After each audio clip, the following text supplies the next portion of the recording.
Genesis chapter 2. Thus the heavens and the earth were finished, and all the host of them. And on the seventh day God ended his work which he had made, and he rested on the seventh day from all his work which he had made. And God blessed the seventh day and sanctified it, because that in it he had rested from all his work which God created and made.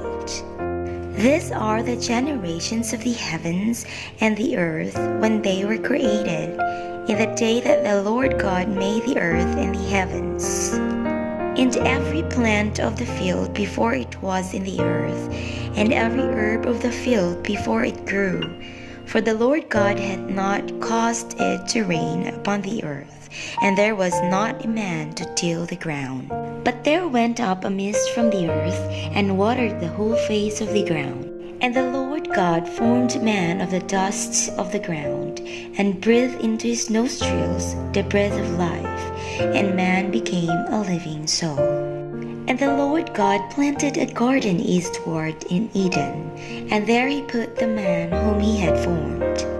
And out of the ground made the Lord God to grow every tree that is pleasant to the sight, and good for food. The tree of life also is in the midst of the garden, and the tree of knowledge of good and evil. And a river went out of Eden to water the garden, and from thence it was parted, and became into 4 heads. The name of the first is Pison. That is it which compasseth the whole land of Havilah, where there is gold. And the gold of that land is good. There is bdellium and the onyx stone.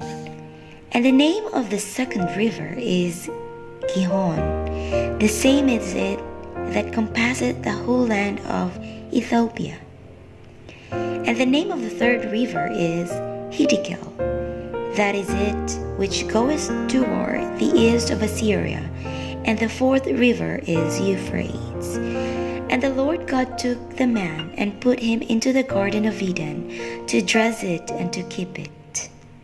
And the Lord God commanded the man, saying, Of every tree of the garden thou mayest freely eat, but of the tree of the knowledge of good and evil thou shalt not eat for it. For in the day that thou eatest thereof thou shalt surely die. And the Lord God said, It is not good that man should be alone. I will make him an helpmeet for him. And out of the ground the Lord God formed every beast of the field, and every fowl of the air, and brought them unto Adam to see what he would call them. And whatsoever Adam called every living creature, that was the name thereof. And Adam gave names to all cattle, and to the fowl of the air, and to every beast of the field.